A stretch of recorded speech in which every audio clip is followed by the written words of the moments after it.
Okay, using the sine rule now to find a missing angle, you will need your calculator. So missing angle can be denoted by a letter or theta, that's just a Greek symbol that looks like that, stands for the angle, okay? So we're going to try first of all to fill in this information. Now, the first thing I would do is label your triangle A, B and C, okay? It doesn't really matter which way around you do it.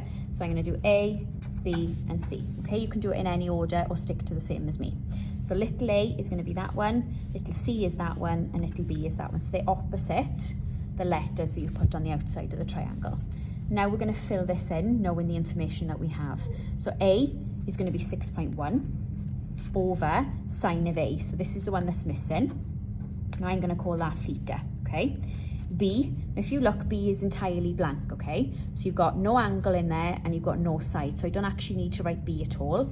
C now, so C is this bit here, okay? So I've got 8.6 divided by sine of 42. 42 is next to that letter C. Now I want to try and get this bit of information, that's the bit that's missing, okay, on its own first of all, okay? So the first thing I'm going to do now is work this part out in my calculator because it looks horrible, okay? So we're going to chuck all of that in my calculator first to get a numerical answer, okay? So let's do that first. So I've got 8.6 and I'm dividing it by sine of 42. Don't forget to close your brackets. Press equals. That gives me 12.85, okay? So we're going to round that to 12.85, 2 decimal places, okay? Now I'm going to try and get this sine theta on its own, okay? That's what I'm going to do next. Now these two bits can now actually swap places. So I've got 6.1 over 12.85, okay? And that's equal to sine theta, okay?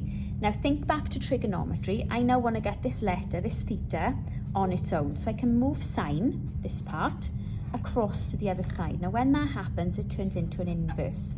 It becomes sine of -1, all of that bit, so 6.1 over 12.85, and that now is equal to my missing angle, okay? So just like algebra, you are now going to type that in your calculator, so shift sine, that gives you the negative power, 6.1 divided by 12.85, close your brackets, okay, don't forget to do that bit, and then press equal. So that gives me 28.3, so theta is equal to 28.3 if I do that to 1 decimal place, and that's degrees because it's a missing angle, okay?